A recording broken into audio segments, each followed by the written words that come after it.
అందరికీ మరణాత. దేవుని నామమున ఆయన రక్తములో నుండి ధారగా కారుచూ ఉన్న దీవెన మీకును నాకును కలుగును గాక. ఆమేన్. వాక్యం చదువుకుందాం. లూకా సువార్త 23వ అధ్యాయం 39 నుండి 41 వరకు.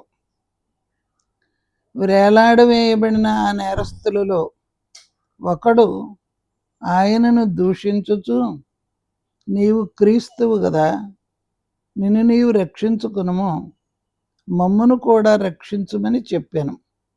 అయితే రెండవ వాడు వానిని గద్దించి, నీవు అదే శిక్షావిధిలో ఉన్నావు గనుక దేవునికి భయపడవా? మనకైతే ఇది న్యాయమే. మనము చేసిన వాటికి తగిన ఫలము పొందుచున్నాము కానీ ఈయన ఏ తప్పిదమును చేయలేదని చెప్పి ఆయనను చూచి, యేసు, నీవు నీ రాజ్యములోనికి వచ్చినప్పుడు నన్ను జ్ఞాపకం చేసుకొనుమనెను. అందుకు ఆయన వానితో, నేడు నీవు నాతో కూడా పరదేశులో ఉందువని నిశ్చయముగా నీతో చెప్పుచున్నానే నేను. అందులోనే 47వ వచనం. శతాధిపతి జరిగినది చూచి, ఈ మనుష్యుడు నిజముగా నీతిమంతుడై ఉండెనని చెప్పి దేవుని మహిమపరచెను. దేవుడు ఈ వాక్యమును మన వెనుకడిలో దీవించును గాక. ఆమెన్. చిన్న ప్రార్థన. ప్రభువా, నువ్వు నీతిమంతుడు అని శతాధిపతి చెప్పాడు, అన్యుడు చెప్పాడు. అలాగే యూదులలో ఒకడైన మరి దొంగ, ఈయన నిజంగా దేవుని కుమారుడు అని, దేవునికి భయపడు అని పక్క వారికి బోధించాడు. సిలువలో అన్యులకును యూదులకును మధ్య నీవు సిలువ వేయబడినావు. ఆకాశమునకు భూమికి మధ్య వేలాడినావు. నీ మాటలలో ఘనమైన మాటను నీవు నీ బ్రతుకులో చూపించావు. చూడగా చూడగా ఏర్పాటు జనాంగములో నుండి, అలాగే అధికారికంగా ఉన్న వారిలో నుండి కూడా ఘనత పొందేవు తండ్రి. నిజంగా నీతిమంతుడు, ఈ మనుష్యుడు నీతిమంతుడు అని చెప్పారు. స్తోత్రములు. నాయనా, పిలాతు అన్నాడు ఈ మనుష్యుడని, శతాధిపతి అంటున్నాడు ఈ మనుష్యుడని, నీతిమంతుడని వారు తీర్పు తీర్చి అందరి ఎదుట ప్రకటించారు. స్తోత్రం ప్రభువా. పరలోకం భూలోకం కూడా నీతిమంతుడు అనే తీర్పుకు అంగీకరించారు. ఆకాశం భూమి కూడా నీ మరణానికి వణికిపోయినాయి తండ్రి. సమాధులు కూడా తెరవబడ్డాయి. స్తోత్రములు, వందనములు. దయతో దీవించి నీ వాక్యములో నుండి మాకు బయలుపడి ఘనత నొందుమని యేసు నామములో వేడుకుంటున్నాము తండ్రి. ఆమేన్. దేవుడు మనలను దీవించి ఆయన వాక్యమును మన వెనుకడిలో దీవించును గాక. ఆమేన్. ఇక్కడ యేసు ప్రభు ఏర్పాటు జనాంగములో నుండి సిలువ వేయబట్టుకు బయటకు వచ్చారు. ఏర్పాటు జనాంగమైన వారు ధర్మశాస్త్రమును బట్టి 10 ఆజ్ఞలను బట్టి మాట్లాడాలి, తీర్పు తీర్చాలి. దేవాలయానికి ఆయన వాక్యానికి మధ్యన తీర్పు ఉంటుంది. అది ఏర్పాటు జనాంగం యొక్క మాట. దేవుని పక్షంగా నిలబడి, నువ్వు దేవుడువా, దేవుని కుమారుడువా అని అడిగిన వారు శాస్త్రులు, పరిసయ్యులు, పెద్దలైన వారు. నీవు రాజువా అని కూడా వారు అడిగారు. అలాంటప్పుడు నువ్వు మాట్లాడేవు తండ్రి, నీకు స్తోత్రములు. నవ్వును, నేను నువ్వు అన్నట్టు రాజునే అన్నావు అన్న ఆ మాట వారు విన్నారు. ఇది తిరగబాటు మాట అని నీ మీద ముద్ర వేశారు.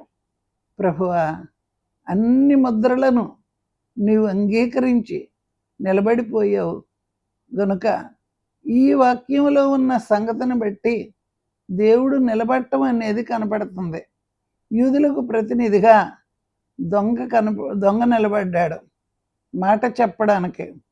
పెద్దల్లోనూ శాస్త్రుల్లోనూ సన్హెడ్రిన్ సభలోనూ మరి తీర్పు న్యాయంగా రాలేదు.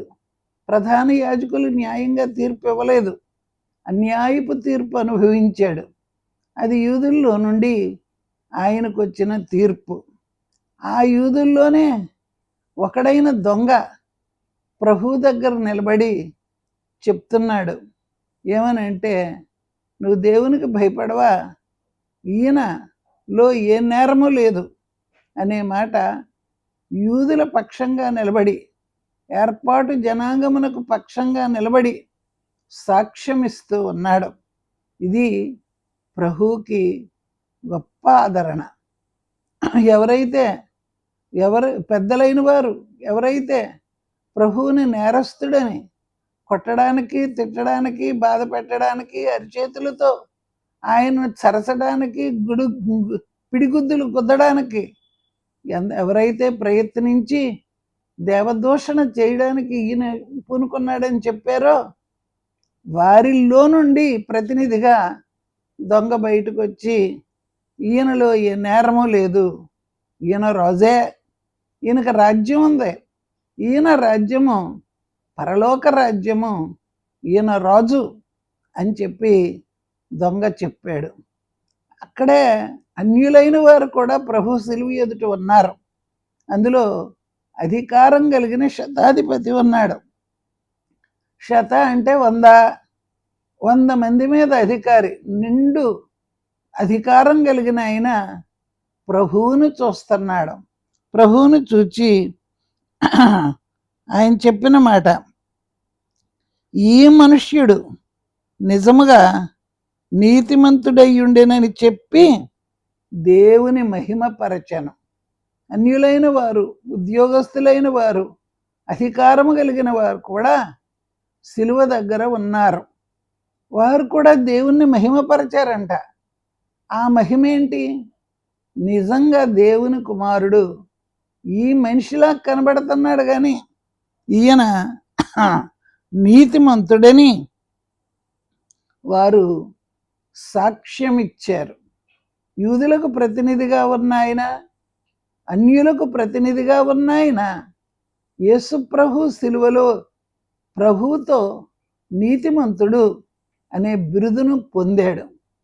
మరి జన్మకాలములో ప్రభువును చూచిన మరి గొల్లలైన వారు ఉన్నారు. వారు యూదులు. వారు యోధా జనాంగములో నుండి వచ్చిన వారు. దేవదూత యొక్క వర్తమానం విని ప్రభువు దగ్గరకు వెంటనే వచ్చారు. జన్మించిన వెంటనే వచ్చిన వారు గొల్లలైన వారు. వారు ప్రభువును పూజించారు, నమస్కరించారు, స్తుతులు చెల్లించారు. నిజముగా రక్షకుడు అని దేవదూత చెప్పిన మాటకు యూదులలో నుండి వచ్చి, ఏర్పాటు జనాంగములోను వచ్చి ఆయనను స్తుతించారు, మహిమపరిచారు. ఇది యూదుల జనాంగమునకు ప్రతినిధిగా వచ్చిన వారు, యూదులలో నుండి వచ్చిన వారు గొల్లలు. 2 సంవత్సరాలు అదే పాకలో ప్రభువు నివాసం చేశారు. ప్రభువు పుట్టినప్పుడు నక్షత్రం పుట్టింది. ఆ నక్షత్రం యొక్క పుట్టుక వారి గ్రంథాల్లో ఉన్నది గనక అజ్ఞానులైన వారు ఆ నక్షత్రమును చూచి ప్రభువును చూడడానికి బయలుదేరి వచ్చారు. వారి ముందు నక్షత్రము నడుస్తూ వచ్చింది. వారు ఆగిన దగ్గర నక్షత్రం ఆగింది. వారు బయలుదేరినప్పుడు నక్షత్రం బయలుదేరింది. వారి ముందుగా నక్షత్రం నడిచింది గనుక వారు ప్రభువును చూడగలిగారు. నక్షత్రము యొక్క నడక ప్రభువును చూపించింది. వీరు అన్యులలో నుండి వచ్చిన వారు గనక జన్మకాలములో యూదులలో నుండి వచ్చిన వారు ప్రభువును చూచి నమస్కరించి పూజించి ఘనపరిచారు. అన్యులలో నుండి వచ్చిన జ్ఞానులు ప్రభువును చూచి నమస్కరించి రాజులకు రాజు అని అన్నారు. మరి దేవుని పిల్లలమైన మనము కూడా క్రైస్తవులం అయితే ప్రభువును వాక్యం ద్వారాను ఆరాధనల ద్వారాను క్రీస్తును అంగీకరించటం ద్వారాను ఆయన రాజ్యమును గురించి వాక్యమును గురించి సువార్తను గురించి బోధించగలుగుతాం. కానీ అన్యులైన వారు ప్రభువులోనికి వచ్చారు. యూదులకు ప్రతినిధిగా గొల్లలోనూ అన్యులకు ప్రతినిధిగా జ్ఞానులను వచ్చి సంపూర్ణముగా ప్రభు రక్షకుడని, ప్రభు దేవుడని, ప్రభు రాజని ఎలాగూ ప్రకటించగలిగారో అలాగే ఇప్పుడు కూడా శతాధిపతి మరియు మరి యూదులకు బదులుగా వచ్చిన దొంగ మరి ప్రభువును చూపిస్తూ నీవు దేవునికి భయపడవా, రాజ్యమన్న రాజు, రాజ్యం ఎప్పుడు ఉంటుంది? గెలిస్తే రాజుగారు యుద్ధరంగంలో గెలిస్తే రాజ్యం ఉంటుంది. యుద్ధములో గెలవని వారికి రాజ్యం లేని రాజు, కిరీటం లేని రాజు అవుతాడు. భూమి మీద ముండ్ల కిరీటమును ధరించిన వాడై మరి రాజు అనే బిరుదుతో ప్రభు సిలువనెక్కాడు. నీ రాజ్యంలో నాకు చోటు ఇమ్మని ప్రార్థించిన దొంగ ఆయన రాజ్యం వైపు చూచాడు. ఆయన రాజుగా చూశాడు కనుక రాజ్యమును గురించి అడిగాడు. ఇక్కడ శతాధిపతి అధికారం నిండుగా కలిగిన ఆయన ప్రభువును చూచి సిలువ మ్రాను మీద ఈ మనుష్యుడు నిజముగా నీతిమంతుడై ఉండెను గనక యేసు ప్రభు ఇన్ని శ్రమలు అనుభవించడానికి ఈ మనుష్యుడు అనే మాట వాడుకున్నారు. పిలాతు ప్రభువును చూపించి మనుష్యుడు అన్నాడు. శతాధిపతి ప్రభువును చూపించి మనుష్యుడు అన్నాడు. మానవ రూపము ధరించుకున్న మరి మహిమ కలిగిన ప్రభువును చూచి అన్నాడు, మనుష్య కుమారుని పోలిన ఒకరిని చూచి తినని యోహాను అన్నాడు. ఈ వీరు పిలాతును శతాధిపతిని ప్రభువును చూచినప్పుడు ప్రభు మనలాంటి మనిషి వలె కనబడ్డాడు గనక మనిషి అన్నారు.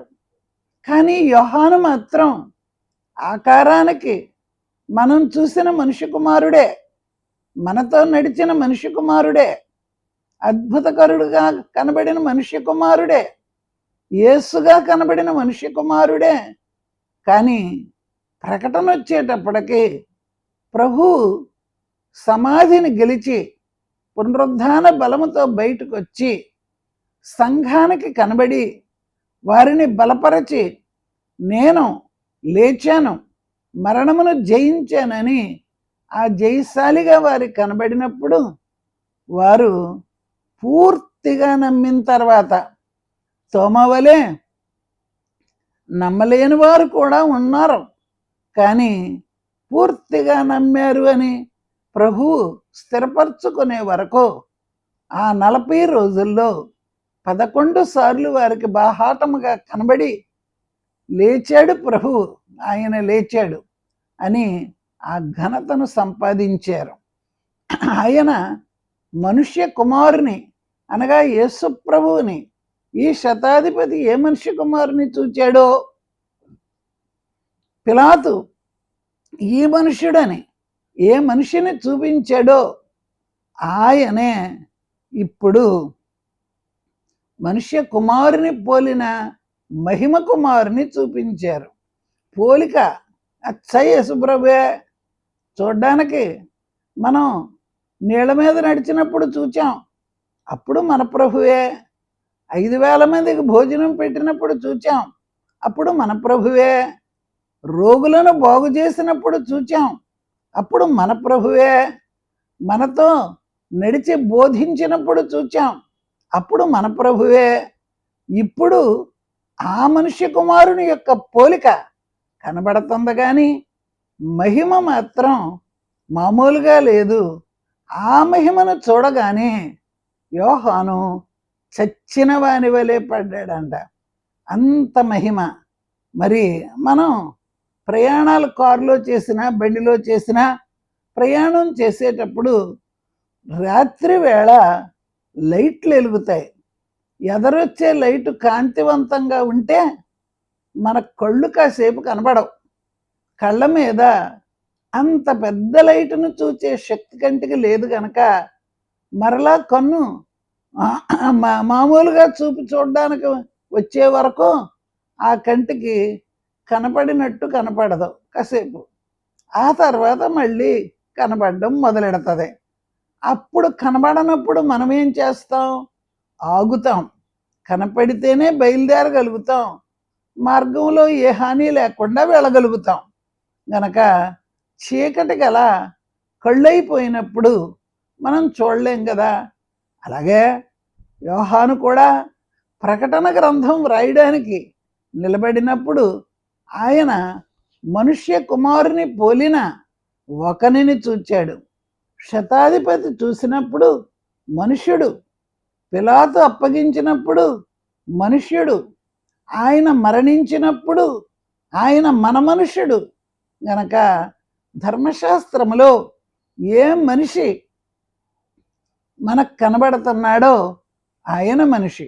దేవుడైనప్పటికీ ఆయన మానవ రూపం ధరించుకొని వచ్చినప్పుడు మన మనిషి వలె కనబడ్డాడు. గనక మన మనిషి అయ్యాడు. పరలోకం వెళ్ళినా అద్భుతకరమైన మనిషిగా కనబడినా త్రిత్వంలో ఒక మనిషిగా నిలబడ్డాడు. మనుషులందరికీ ఇది గొప్ప ఆదరణ. త్రిత్వంలోనే మన మనిషి ఉన్నాడు. మన మనిషి మనకు దొరకడం చాలా సంతోషం. ఒంటరిగా ఉన్నప్పుడు మనకి మన మనిషి కనబడితే మనకి చాలా తృప్తిగాను సంతోషంగాను ఉంటుంది.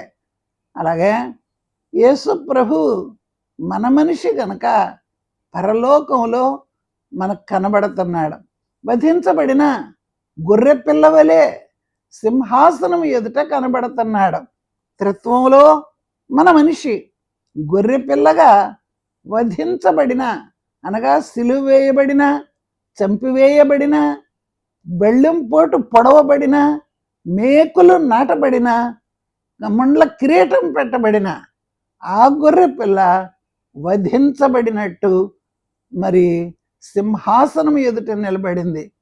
మనము చేసే పొరపాట్లన్నింటిని బట్టి, మన పాపములన్నిటిని బట్టి మనకు దేవుని దగ్గర వెళ్ళే అర్హత లేదు. యోధా రాగలిగాడా? అర్హత పోగొట్టుకున్నాడు. మరి అందుచేత పశ్చాత్తాపం అయితే పడ్డాడు, కానీ ప్రభువు ఎదుటికి రాలేకపోయాడు. మనము కూడా పశ్చాత్తాపం అనగా మనస్సాక్షి బాధ, ఎందుకు ఇలా జరిగింది, ఎందుకు ఇలా చేశాం అనే బాధ ప్రతి ఒక్కరికి, ఎవరికి చెప్పుకున్నా చెప్పుకోకపోయినా మనస్సాక్షి మాత్రం ప్రతి మనిషికి బాధపడుతుంది.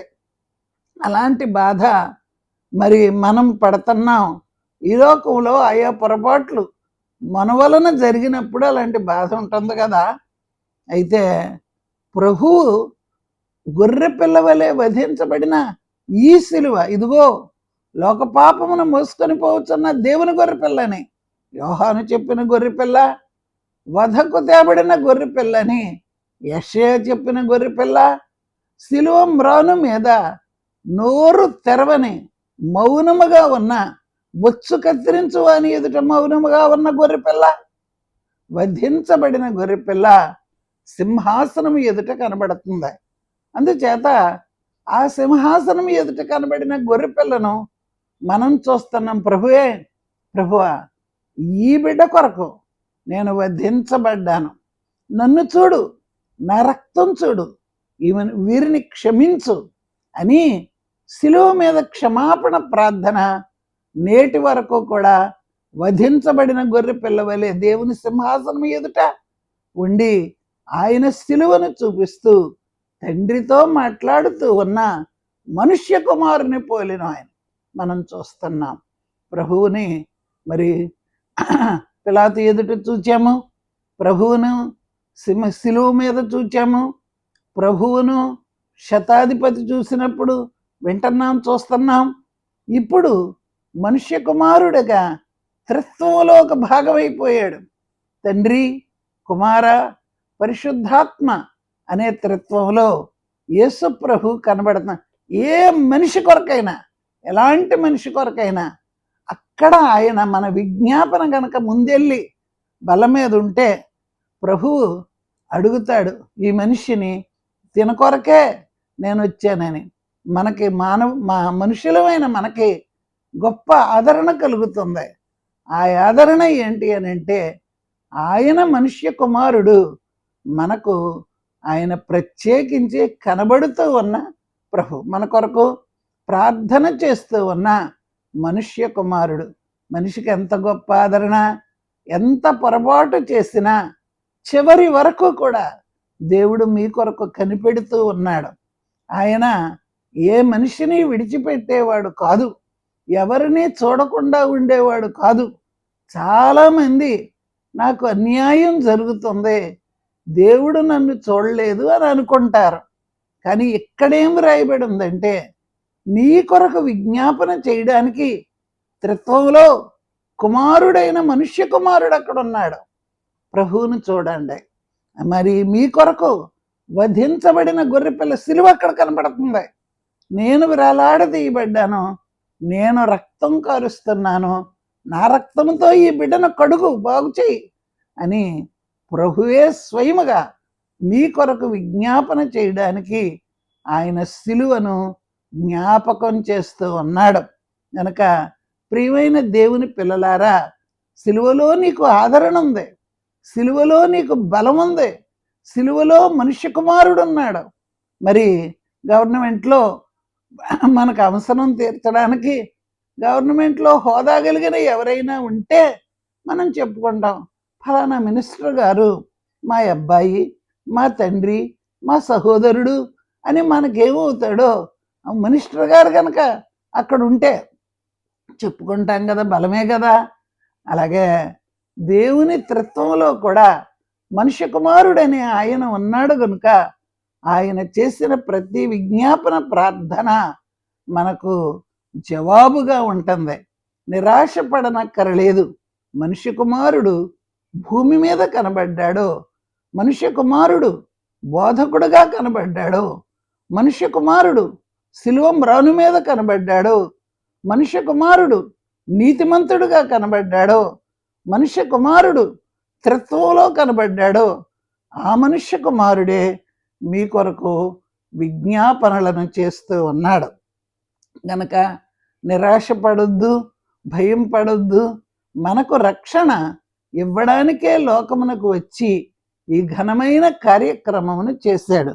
ఆయన దేవుని మహిమపరచను, నీతిమంతుడని చెప్పడం వలన, ప్రభువుని గురించి మాట్లాడడం వలన దేవునికి మహిమ కలిగిందంట. ప్రియమైన దేవుని పిల్లలారా, మనకు దేవుడు మహిమపరచబడాలంటే మనం దేవుని గురించి తెలిసినది మాట్లాడాలి. ఈయన శతాధిపతి ఏమి చూచాడో, ఏమి విన్నాడో, ఏది ఆయన గ్రహించాడో ఆ గ్రహించిన మాటను బోధించినందువలన, నిజము చెప్పి సాక్షిగా నిలబడినందున దేవునికి మహిమ కలిగింది. అందుచేత ఆయన యందు మహిమను పొందడానికే మీరు నిలబడండి. సిలువలో ఎంత బలం మనకుంది, ఎంత ధైర్యం అంటే, నా కొరకు మనుష్య కుమారుడు నిలబడ్డాడు, నా కొరకు మనుష్య కుమారుడు పని చేయుచూ ఉన్నాడని ధైర్యం వహించవచ్చును, నిలబడవచ్చును, బలము పడవచ్చును. కనుక మీరందరూ ప్రభువునందు ధైర్యం కలిగి ఉండడానికి నిరాశ లేదు. ప్రార్థన సమయంలో నిరాశ లేదు. కొన్నిటికి మనకు జవాబు రాదు. అప్పుడు మనలో ఏదైనా పొరపాటు ఉందా వెతికి చూసుకోండి. పొరపాటు మనలో ఉండగా కొన్నిటికి జవాబు రాదు. పొరపాటు దిద్దుకుంటానికి దేవుడు ఊరుకుంటాడనమాట. పొరపాట్లు క్షమించబడినప్పుడు నీవడిగిన ప్రతి అంశమునకు జవాబు దొరుకుతుంది. దేవుని పిల్లలైన మీరు కూడా ఆయన శిలువ వైపు చూడండి, మనుష్య కుమారుని చూడండి, త్రిత్వములో చూడండి. వేలాడదీయబడిన వధించబడిన గొర్రె పిల్లగా ప్రభువును చూడండి. ఇది చిన్న కార్యక్రమం కాదు, ఘనమైన కార్యక్రమము. కనుక రక్షణ భాగ్యం కొరకై దేవుడు మిమ్మును దీవించి ఆశీర్వదించి ఆయన మహిమను మీకు కనపర్చి ఆయనలో ఉండే భాగ్యమును తండ్రి మనందరకును దయచేయునుగాక. ఆమేన్. చిన్న ప్రార్థన. మహోన్నతుడా, పరలోకములోను త్రిత్వములోను అన్ని లోకములకు పైలోకములో మనుష్య కుమారుని పోలిన వాడవు ఉన్నావు. నీ పిల్లలైన వారికి ప్రకటన వ్రాసేటప్పుడు యోహానుకు కనబడ్డావు. అది మహిమ రూపం. రూపమైతే మనిషి కుమారునిదే, ఆనవాళ్ళు పట్టొచ్చును, కానీ ఆయన మహిమతో కనబడ్డా. ఇక్కడ కూడా శతాధిపతి చూచినప్పుడు మనుష్య కుమారుని వలె, నీతిమంతుని వలె కనబడ్డాడు. కనుక శతాధిపతి అన్యుడైనప్పటికీ అతను దేవుని మహిమపరచాడు. ఏర్పాటు జనాంగములో నుండి అన్యులలో నుండి కూడా నీ సిలువను చూచిన వారు నిన్ను మహిమపరచినట్లే మేము కూడా మా బ్రతుకులో నిన్ను మహిమపరచే మహాభాగ్యమును అనుగ్రహించి నడిపించి దీవించుమని, నీ కృపను తోడుగా జతగా ఇచ్చి ఘనతనందుమని యేసు నామములో వేడుకుంటున్నాము తండ్రి. దీవెన అందుకోనండి. మన తండ్రి అయిన దేవుని ప్రేమ, కుమారుడైన క్రీస్తు ప్రభు కృప, పరిశుద్ధాత్మ తండ్రి యొక్క నడిపింపు, ఆదరణ మనందరకును కలిగి ఉందము గాక. ఆమేన్. అందరికీ మరణాలు.